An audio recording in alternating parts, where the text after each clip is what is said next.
Mga kapuso, kasama ho ba kayo sa mga mahihilig kuna ng picture ang mga pagkain bago nyo ito kainin? At dahil uso na nga po ito ngayon, mabusisi na ang ilang restaurant sa kanilang presentation para itsura pa lamang ikatakam-takam at gandalicious na. Narito po ang report.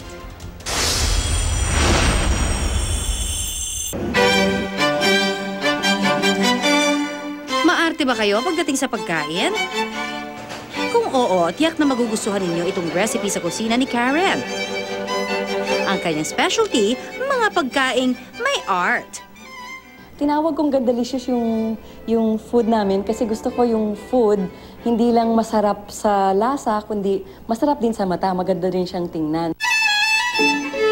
First on the menu, matakam sa onsen salad with shrimp.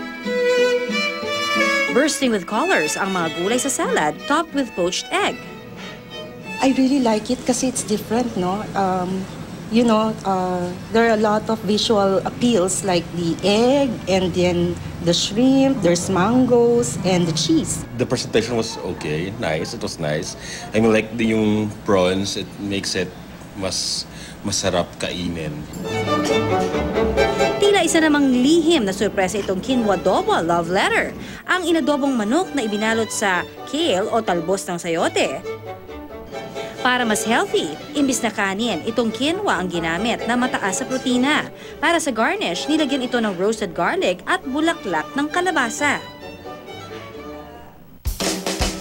Sa pagdidisenyo naman ng inyong dish, mahalaga raw ang kulay ng ingredients na gagamitin. Halimbawa, binigyang buhay itong pusit recipe ng yellow at red bell pepper garnish.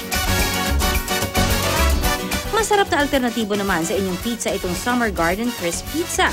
Ang main ingredients, talbos ng sayote, zucchini at artichoke.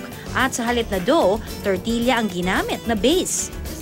Very thin yung ating crust kasi parang it's just enough to hold all the ingredients. So you saw when we put all the ingredients together, so mas marami talaga siyang topping kasi nandun naman ang value ng ating crisp ng pizza. Sabi nga nila, we eat with our eyes first. Kaya para mas masaya ang dining experience, siguraduhin katakam-takam ang inyong inihaing pagkain.